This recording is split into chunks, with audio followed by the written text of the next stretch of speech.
The Spin-off Podcast Network.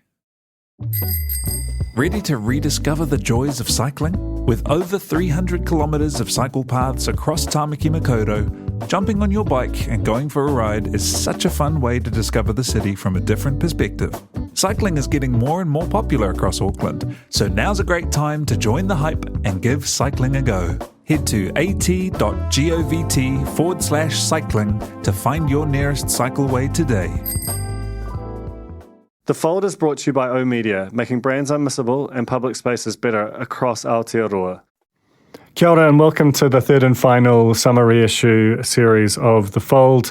This is Emma Espiner, who won a Voyager Award this year for her journalism in a podcast series, which is mainly what we talk about. But the thing that is just extremely buzzy to me still is that she is not a journalist. Right now, she is a full-time working doctor at Middlemore on the front lines of the COVID-19 pandemic, and journalism is just a sort of a side hustle.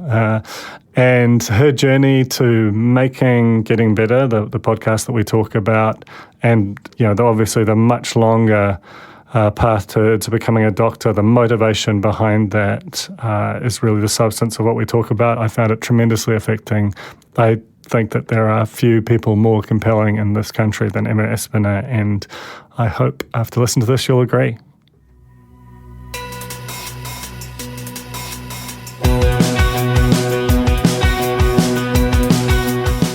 No mai hoki mai kia The Fold e mihi nei. Ko Duncan toku ingoa. My guest this week on The Fold is Emma Espiner, who I've been wanting to get on this podcast for quite some time, but she's busy. She's very, very busy for reasons we'll get to. I'm sure regular listeners to this podcast will know who Emma is.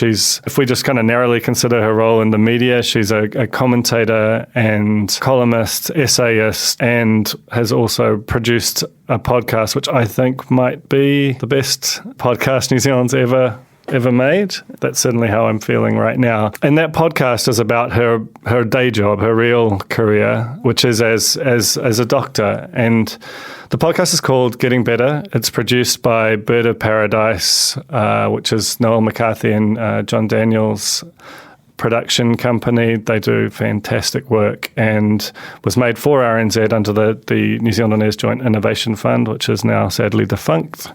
But it chronicles her last year of med school, during which she basically went around the country and spoke to what you might call the Māori health system, which is really not any kind of formalised thing at all. It's a bunch of Māori health practitioners working within the Pākehā system and trying to make it work for Māori and doing incredible work, but doing it in spite of rather than because of the system. And it stretches from Northland to the Bay of Plenty. It goes all around the country, and it meets academics, midwives, doctors, and patients who've been on who represent like one tiny element of what is essentially a broken system. It's an absolute masterpiece, and it's been out pretty much bang on a year. But when I first started trying to speak to Emma, it just won the Voyager Award for Best Podcast. So we talk about getting better, about the Māori health system, and about the way that the media sort of interacts with healthcare and with Te Ao Māori more broadly. She has fascinating things to say on both those fronts. We talk about how you balance being a sort of a participant in and a student of a system while also being a kind of a conscience and critic to it, and about how her life is. There's a reason why she took 2 months to show up, and it's because she works at Middlemore. When she showed up, it was around midday, and that night she was starting a 10 p.m. till 8 a.m. shift in one of the country's most extraordinary and high-pressure medical environments in South Auckland. So it's a lot. She's honestly just an extraordinary person.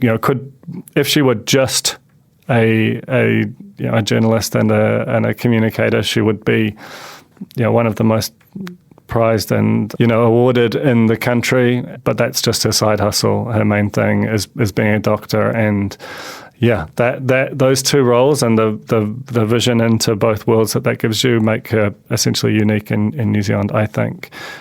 Before we get into it, I have to thank our sponsor. The Fold is proudly supported by Vodafone. The spin-off runs on Vodafone's network technology. We actually just hired our first CTO, Ben Gracewood, who will rely on that technology and kind of help shape our evolution into a technology company that operates in the media rather than a media company that uses technology. Anyway, this is Emma Espiner on The Fold. Kia ora, Emma, and welcome to The Fold. Kia ora, thanks for having me. We tried to book this like 2 months ago when you very deservedly won the Voyager for Best Podcast, and it's taken a while. Do you want to? That might be because your day job is not podcast host. It's junior doctor now. Do you want to tell us about what the last few months have been like for you, moving into that role, absolutely full noise? I think it's probably best that we're talking now rather than a few months ago, because the first 6 months was horrific. I knew that. So I have a cousin who's a few years ahead of me, and she wrote me a letter at the start of this year, and she said, it'll be horrible and you'll hate it. And then somewhere at the 6 month mark, it'll start to make sense and it'll feel less awful all the time. And so we're there now, and she was right. But it's a really scary transition, because you go from being a student and everything is kind of manageable because you've studied it and you're supported, you're not really making any decisions, to being a doctor. And not only that, the hospital where I work and which I love, at Middlemore, is under-resourced, overwhelmed with really sick patients. And so you're not only doing this thing for the first time and having a real impact on people's lives, but you're having to do it at pace. And you don't know how to filter which decisions you should be anxious about. So you're just anxious about every decision. You go home, you dream about everything that you've done, everything you've prescribed, and then you get up and you do it again the next day. So it takes a bit of getting used to. That's a phenomenal load. I spoke to Troy Kingi a couple of weeks ago, who's in the middle of his 10 albums and 10 genres in 10 years project, and I asked him whether he felt trapped by a decision he made a long time ago. That's just no disrespect, but an artistic one. You've made this decision 6 years ago, just had your daughter, and now you're really reaping the rewards of that decision. and the thing for you is, like, there are all these amazing parallel careers where you could have an impact but have a sort of a normal quote unquote life. Yeah, I think, and actually my husband said that to me about 3 months in. He was like, are you sure? Like, this seems like not that much fun. And you stressed all the time and anxious all the time. And it's like, well, I don't have another punt at another career now, because I've already made a big deal of doing this one, so I have to stick it out. But the thing about medicine, all those other parallel kind of things that I could potentially do, is that none of it really happened for me until I started training to be a doctor. And so I think that I have to do all the things all at once. I don't, I have these fantasies sometimes of just becoming a writer and going and doing that, but I think the reality is I need that intensity of experience day to day, smashing up against other people's lives, and the dynamism of a hospital to spin the wheel for all the creative stuff. So that's fortunate for me. You've definitely given yourself that. Do you want to? I normally don't do backstories on The Fold, but for a variety of reasons, but I feel like yours is so interesting. I'm very curious about how you got here, essentially, professionally, that, because you've been through Parliament, you have this, as much as you wonder whether you absolutely could have like an extraordinary career as a writer or a broadcaster or anything else, but you have very deliberately made a decision to go right into the more of this thing. Yeah. Do you want to Tell us about your career and how you kind of made that huge, fateful decision. I guess, I never really went after anything until I decided to go for medicine. So like from high school through to my first degree in art history and classics to the career in recruitment, the time I spent at Parliament, they were just either cool people that I'd followed into jobs or things that I'd had a passing interest in. And I'd just kind of been okay at them, and that was how my life had trundled along. And then I was pregnant with our daughter, and I thought, shit, how do I explain to her what this job is that I do? Because I went and visited my nana in Takaka, where my mum's from, and she said, oh, what are you doing now? And I was like, I'm an executive search associate. She was like, that's nice, dear. She had no idea what it was. And I just kind of had one of those moments where I thought, my job's kind of made up. Like it's not something that really matters. And strong disagree. As someone who's constantly trying to find people, but that's all right. I can understand feeling that way. Yeah. And so I wanted to do something meaningful. And that's a good point, actually. Like there are people doing every kind of job that exists, and if you find meaning in it, then that's cool. It's about you, ultimately, definitely, right? And I have mentors in that field that feel that way. But for me, I just thought, in the zombie apocalypse, like, what are my skills?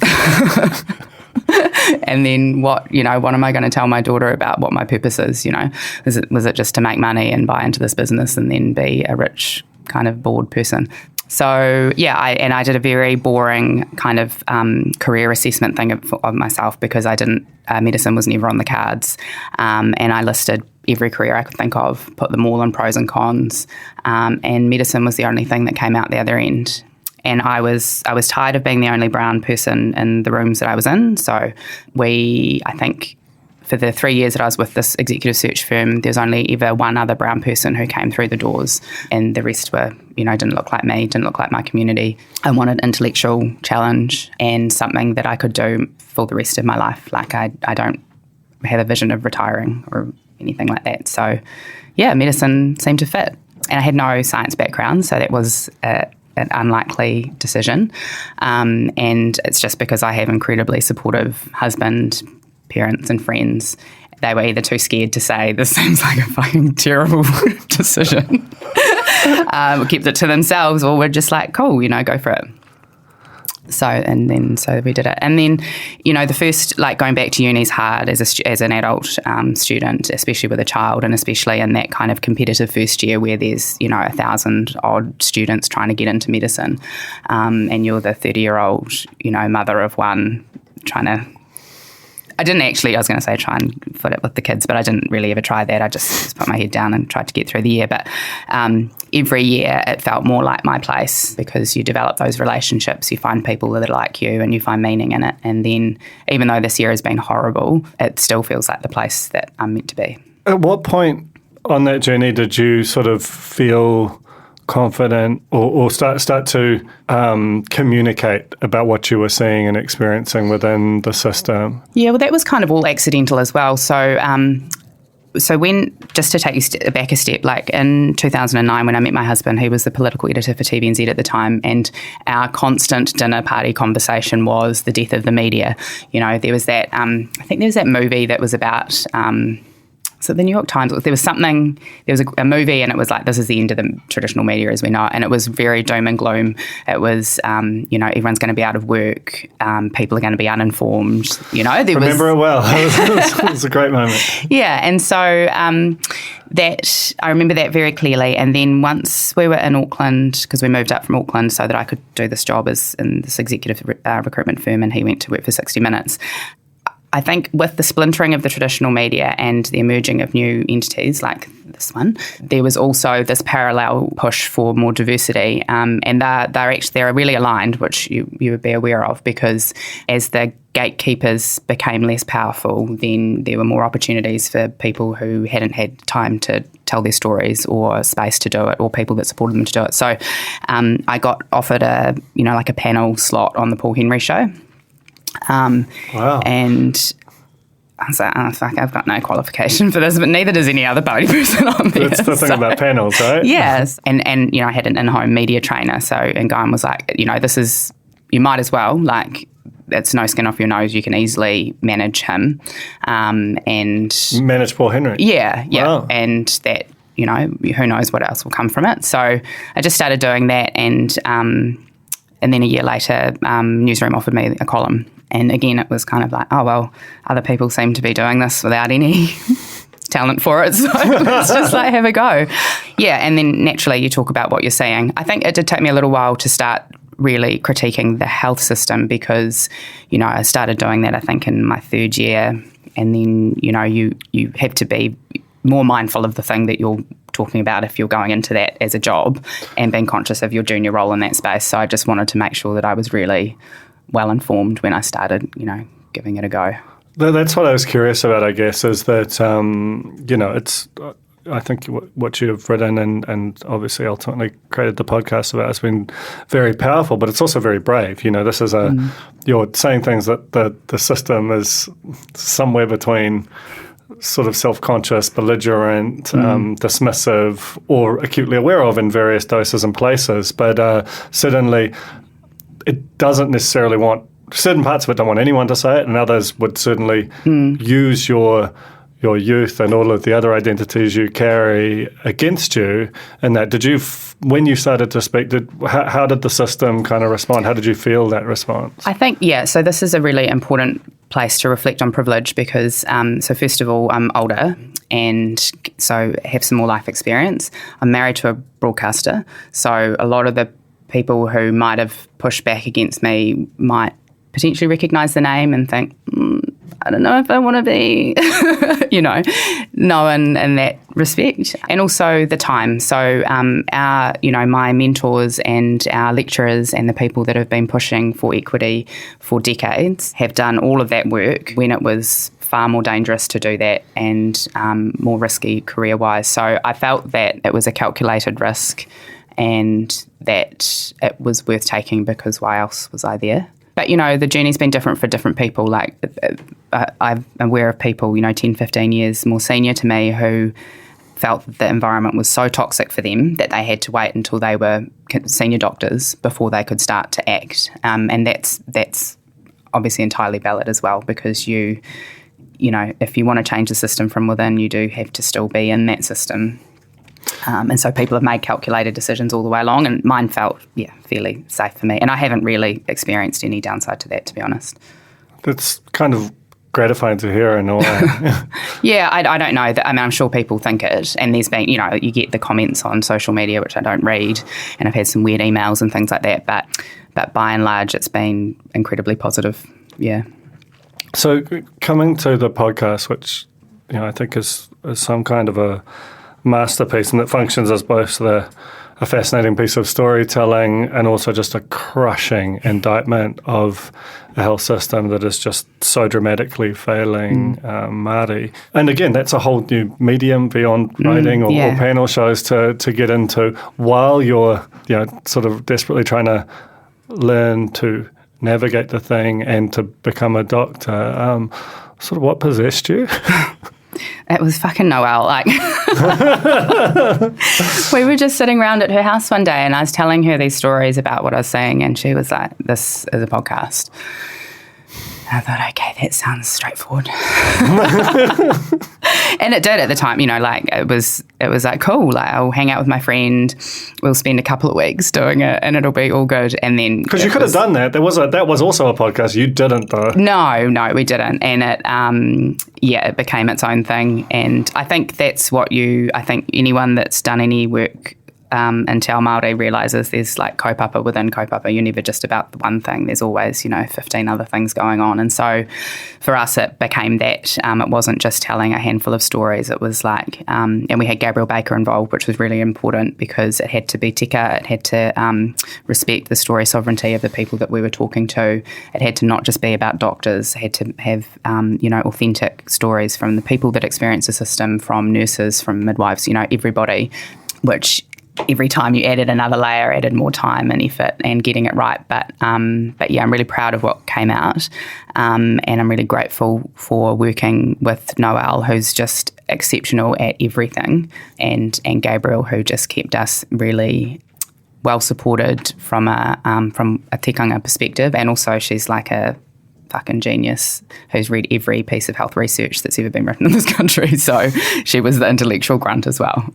So obviously you would have been familiar with the system and the particular way that it interacts with Māori, and there were certain people who you had relationships with pre-existing, but there must have been some kind of, I mean, the sense you get of it as a listener is that there's this joined up totality of a vision of all these layered failures, and also all these people who are basically hot wiring around those to make it work for their community, but it's in spite of, not because of the system. Yeah, and I think that's what you begin to understand. And it wasn't so much that I got that from training to be a doctor, but it was from the work that I did working for Hapa Te Haora, which is a Māori public health organisation. So I went there on a summer internship thing at the end of third year, and then just stayed on and ended up as their national comms head for the rest of the time that I was at medical school. So they sit outside of, so it's not clinical, all their contracts come from the government, but I got to see all the little things that happen structurally where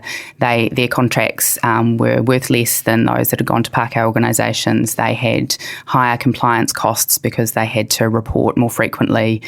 They were less trusted, and our measures of what worked for our people weren't the measures that the ministry was using, and so we had to always translate our measures of effectiveness into something that they understood and just kind of slam it into those boxes. So that was better for me in terms of learning how our community works around the system than actually going through medical school and my clinical training, because you don't really see the community that much. You see people, there's not on a, and that's what we talk about when we talk about cultural safety, is like diminishing the power imbalance between us as healthcare professionals and patients.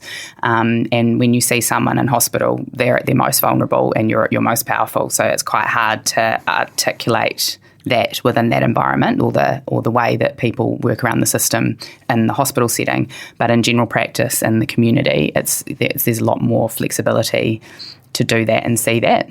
So with the podcast, what has been the response to it from the various people with whom because you don't do something like that without wanting it to impact various audiences. Yeah. You know, for Māori healthcare people, it's like potentially to be seen. It might well be for government to really just shake them from the sort of apathy of it's just too big to solve, or we'll get to it next year. You know, like, has there been a response, and how would you kind of characterise the, you know, like in terms of it, if you were trying to say, here's a dream outcome versus what has come from it? I think so. Primarily, I wanted my colleagues who work in health to feel seen and validated, and for our patients to understand that we get it and that we're wanting to do better. I've been really pleasantly surprised by how it's been received. So it's a teaching resource in our university, not just in medicine, but in nursing, and I think the paramedics are using it as well. I get messages from students all the time who say, I've just listened to your podcast. There's quite a few students that have been on my medical teams, you know, while I've been this year at Middlemore, who have listened, senior doctors who have, but that's just listening, right? It's not tangible action. So I recently heard from a doctor at Wellington Hospital, which is in the first episode, which is where the story, Tina and Colin of the Wallaces, really difficult to hear their experience. And this doctor said to me that they've used that to change the way that they look after whānau in ICU. So that had a direct and measurable impact on the way they do things. And I text Tina and I say, this is so cool, you know. And she's great, and she's out telling her story in her community and in the settings that she can speak into. So that's, I think that kind of multi-layer of effect is really what we were after, is that there's a difference, there's a decision, there's change, but also that the people that we talk to feel like their story was validated and meant something, you know. Because that's all, I think what you realise in health, like one of the you know, we always make mistakes, and when you look through, I have a morbid fascination with the Health and Disability Commissioner's website and all the complaints, because the majority of them got to the point of being a complaint because someone felt that they weren't heard. Like, you would be amazed at what people will tolerate in terms of even getting a wrong operation or something outrageous. If you're genuinely and authentically sorry and you commit to not doing it ever again. To try to learn. Yeah. So like it's human nature, but I think so that was really important to us, that's something that there would be measurable change. So that's the kind of people with proximity to the front. That's their response. Have you obviously there have been announcements around a Māori health authority, which you touch on, but it was kind of early stages. Do you believe that the top of the system, that the end of the DHBs and so on, will ultimately lead to better health outcomes and a more all-of-system change? I like that the Māori Health Authority now has commissioning power. So initially, the Heather Simpson Review didn't want it to have commissioning power. It just was going to be a policy body and would make suggestions. So I'm pleased that that's been put in place. I'm sceptical about whether reform is the answer just in and of itself. We have one of the most reformed health systems in the world. We just seem to be addicted to it, and it hasn't had a measurable difference on equity. But you have to be optimistic. The change is going to happen whether we like it or not. And so we have to make sure that we're contributing to making that. This is the health system that my colleagues and I will be working in. So we have a vested interest into making that work properly. I think from what I understand about what works best in terms of Māori health is that it always is best for us when it comes from us. And so centralising too much, I worry about losing that community, just the nuances of what a community needs, and a community knows what its needs are, and often actually just needs someone to resource it. So I hope that doesn't get lost with the centralisation. And the way that would work properly is having enough representatives from all of our diverse communities within that entity and empowered to be involved in those decisions and guide that policy making. So, yeah, it's a huge ask. But there are some, there's some really easy things that you can just act on, like the Northern DHB. There was a huge stink when they decided to prioritise by ethnicity. And Nicholas Jones at the Herald, who's very good covering health stuff, was laying some of this stuff out, and people were up in arms about it. But it's just, if it is a measurable indicator of increased mortality and morbidity, then you should act on that. It's like Paparangi Reid, who's one of our professors at the University of Auckland, says that racism is inaction in the face of need, and that's what we've been doing for so long. So there are things that you can just go ahead and do, but people have lacked the will to do it. Yeah, and it does feel like it's a political or a always messaging kind of a fear of the electorate. Yeah, and I think actually back to your point about why I haven't, whether I was worried about suffering the consequences with a podcast, I think that's where my confused CV is helpful, because, the thing about working in Parliament is that it's not that you lose respect, but you lose awe of those big, powerful people, because you see them at their absolute worst. And so once you're not really interested in being afraid of people at that level, everyone's on an even playing field from there. So I've just felt equipped to deal with whatever came my way. We'll just take a quick break and then come back with more from Emma Espiner. The Fold is brought to you by O Media, making brands unmissable and public spaces better across Aotearoa, with over 4,000 out-of-home advertising sites nationwide across both street furniture and retail centres. I'm super grateful to O Media for enabling us to make unmissable connections with Kiwis. Raising capital or taking your business to the world? Investment Fix has the lowdown on everything you need to make it happen. This season, we're exploring the US market, the opportunities it offers, what it takes to grow a business there, and the best way to approach investors. Join some of the superstars of the investment and business world as they share advice from their time in the US so you can make your mahi count in this massive market. The Investment Fix podcast, brought to you by Invest New Zealand. Tune in today. And we're back with more from Emma Espiner now. What you just touched on before kind of speaks to in some ways the tension that you describe in the podcast about the sort of reforming from within the system versus wanting to sort of tear it down from without, which you describe as both existing within healthcare but also within Te Ao Māori more generally. Do you want to sort of talk about that? Because in some ways your role as a communicator and critic of the health system while still still being a junior doctor and going to work at 10 o'clock tonight, my gosh, means that you can kind of do both at the same time. Is that something that you think you'll continue to do? Yes, and thank you for highlighting that, because it's something that I've been thinking about this year, because as you we're all at risk of becoming complicit, and you can't kid yourself that you're not heading in that direction. So you become institutionalized the minute you step into that job, and so there are things that I'm numb to now that I wouldn't have been when I first encountered them. And actually we found this throughout the podcast, because it was so useful having Noelle, who doesn't have a medical background, because we'd be talking about things and she'd be like, put that in, that's amazing. And I think, oh, that's just like routine now.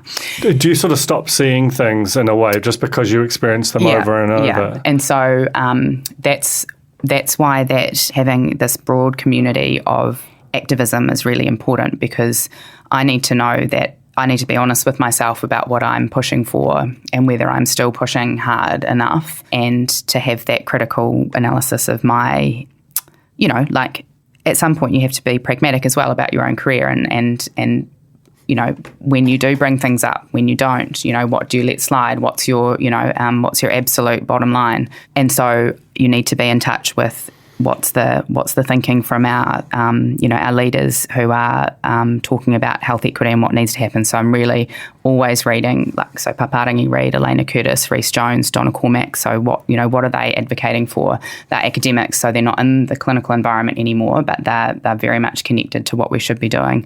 And then what are my students saying? What are they asking for? We've got this campaign at the moment from I think he's maybe a third or fourth year student who's developed this campaign to make pronoun badges for all medical students, which the university didn't support, and he got all this funding through social media and stuff like that. So it's just being really honest with yourself about the decisions that you're making, because it's so easy to fall into this, because people also, they love that you're doing this stuff, and then they want you like the brown mascot for the thing because, we've got this person involved and that makes us look better. Every decision has to be scrutinised about, is this consistent with my values? Is this actually advancing what I want it to advance? Am I at risk of becoming complicit? So that's like super relaxing on top of everything else. That's what I was about to say, is that like the job alone would be enough. Yeah. But we're all doing this. So I don't know a single Māori woman who's not having that, mental conversation with herself in every field that she's in, because very few of us have the luxury of working in Māori-only environments where we're understood and supported in every way that we need to be. We're all working in these spaces that aren't always safe for us. So that's just how it is. To what extent do you're obviously very familiar with the media on multiple levels, and to what extent do you believe that the media has played a role in sort of almost like a permission setting for it to be this bad for this long, and exist as it has the potential to be an accelerator of reform, but 100%. Also a resistor. I read your piece earlier about your sort of final column for Newsroom about which talked about the University of Otago's Mirror of Society policies and the extent to which those were vigorously resisted by a columnist who you don't name. What do you sort of see the media's role in or complicity in this current situation is? So it's all parallel, right? So we talk about the opportunities that I've had in the media have been through that disruption of the traditional media. And the same thing is happening with the truth telling about what is happening in our country and our history, and that's been through that splintering, and in the past, absolutely, the media has had a role to play in minimising these issues and victim blaming and being inaccurate and actively harmful towards Māori in health, because it often centres around health, because when you think about poor health outcomes, we know that they're structurally derived, and that when you talk about things like obesity and you look at communities where more Māori live and the density of fast food outlets in those communities of where the pokies get targeted, it's undeniable. But for a long time, our media didn't have either an interest or was actively ignorant about those drivers of poor health. So it would just be, fat and lazy and stupid. So. And then you get right up close to that with the Wallaces. And you see that, and that harm played out. And so I think with the reckoning that the media has gone through, so with the availability of different platforms, with more diverse voices, with a greater commitment actually to what journalism is meant to be, which is telling the truth. And this is why it's kind of interesting when you have people decrying cancel culture and, it's woke and it's this and that and the other thing. It's like, actually, no, you guys should be offended that your profession didn't do its job properly. The inaccuracies in the reporting that's highlighted as racist, that even if you don't care about racism, you should just be ashamed that your profession told lies. Totally. Well, and was actively involved in shoring up a system which privileged a white majority. I don't think you're going to win them on that, but I think you can say, because they don't, you're not even allowed to say white privilege to these kinds of people. But if you can say to them, look, you weren't actually even doing the basic job of journalism, which is to get the facts right, that's somewhere to start. I do think, I don't know. I mean, you're right in terms of that phrase is triggering to sensitive audiences. As is triggering. Exactly, Jesus. Yeah. But it does feel like when you look upon, we recently had a documentary on the spin-off about Mike Smith and taking a chainsaw to the spine on One Tree Hill. And I remember I'd only just come to New Zealand I think I would have been like 12 years old when that happened. And I remember the coverage. I remember there was this very simple way of understanding what had happened. And then watching that now, you sort of, it feels different. And I think you look at some examples of reporting from, it's really not that long ago, and of what was an acceptable column to publish or acceptable cartoon to publish as recently as like 2017 when Al Nisbet was at large. You sort of see just how reinforcing of just these super ugly stereotypes, But it's also so limiting. I think, even if you step aside from the harm that they've caused, it's like, what a boring vision for New Zealand, it robs us of much more complex and interesting stories. So if you look at that recent piece by Professor Richard Shaw, who wrote for The Conversation about how his Irish immigrant ancestors came to New Zealand and were given confiscated Māori land in Taranaki, and then within a generation their economic prospects had changed from being basically impoverished peasant farmers to being, landed gentry. And that was all off the back of policies which, disinherited Māori of our land. And so that piece was great because it's like, shit, that's a much more interesting story than the one that we'd been told. And there's reconciliation that comes from that once, people acknowledge that that's the truth. And then he draws the line from, all the intergenerational wealth stuff that accumulates over time and how he's been privileged by that. And I just think that's just so much more hopeful for our country to have those kinds of stories out there rather than, wires to do being rammed down our throats. Yeah. So on Te Reo and it's kind of, obviously it's a current, basically a bunch of media has started using it in a fairly small and contained and not non-confrontational way, and it's been taken a particular way by a segment of the electorate, I guess.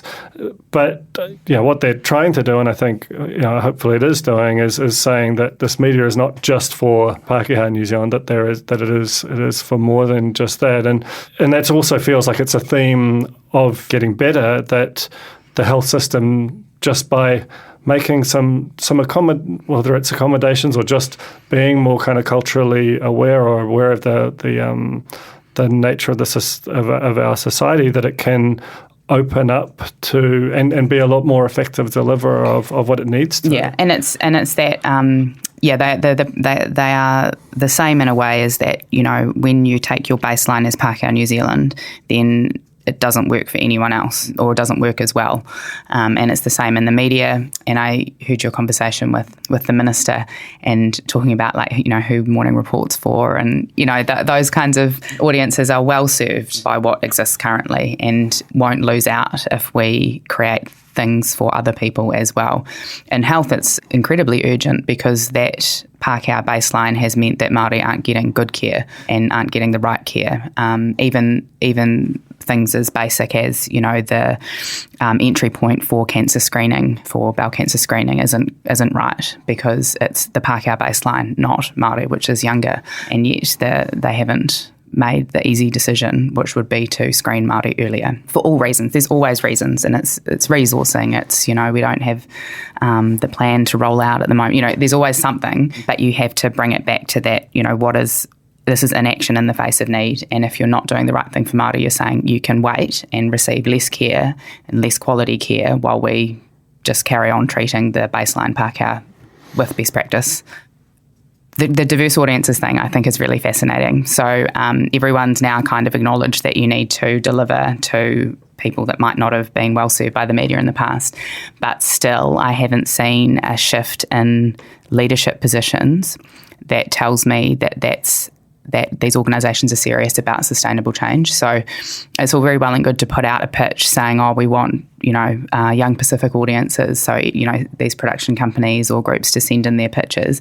But if the person that's sitting in the commissioning chair has only ever commissioned for the Morning Report audience on the terrace, how will they recognise good quality work that comes across their desk or pitches from these communities that they haven't served before? So, and how will they even go make sure that the whole community knows that it wants them rather than just the same people who... Exactly. Because there's a danger that it's just... it's a box tick, we need to get some Pacific stuff and some Māori stuff and maybe some, queer stuff as well, and then we're all good. So, it has to be really radical structural change as well as putting those nice things out the front. So, and I know there are some people in some of the funding bodies who are aware of that, but some organisations are slower to shift than others, and actually don't recognise that that's a gap for them, which is concerning.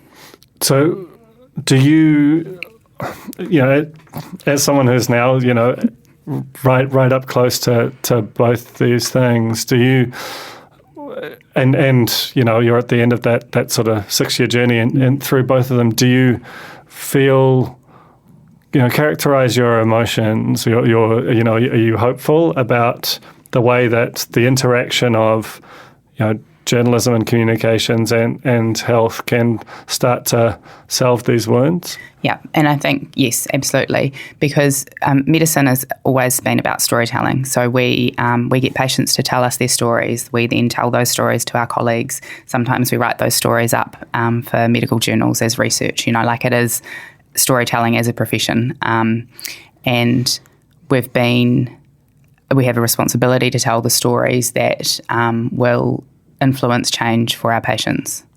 And it's the most powerful advocacy tool that I have available to me. Like when I look at where I want to spend my time, I have to do some research projects for my, eventually for specialist training applications and for my CV, and also because I like hanging out with my colleagues. But the cut through is going to the media, telling a story, creating some energy around something, and then, not allowing an issue to be ignored. I think with our politicians, you need to make it impossible for them to ignore you rather than try and influence them behind the scenes to do the right thing. Like, great example, Kiritapu Allen this year, when she had her cervical cancer diagnosis, incredibly brave, public sharing her story. The self-swabs for cervical cancer screening, which have been, this is years of advocacy by, with research and with experts and going through the right channels, and the government would not fund it, magically got funded once Kiritapu started talking about it and sharing her public journey.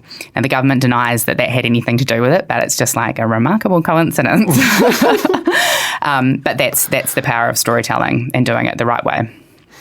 Well, I think that you're about as good a storyteller as exists anywhere in the world. And I think that I feel like you are going into a health system and it should be kind of trembling but excited, freaked out over what you're going to do to it, but also the parts of it have been looking for someone to kind of break out. That's, they're getting a fourth So anyway, I'll let you go back to preparing for my night shift. Yeah. Trembling and excited is probably appropriate. Yeah. But thank you so much for coming up here, Mo. Really appreciate it.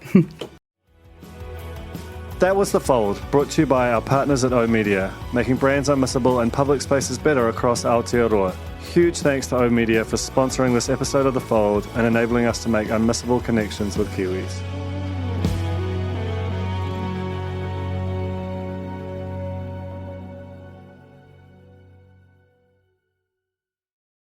K-pop to me means more than just listening to music.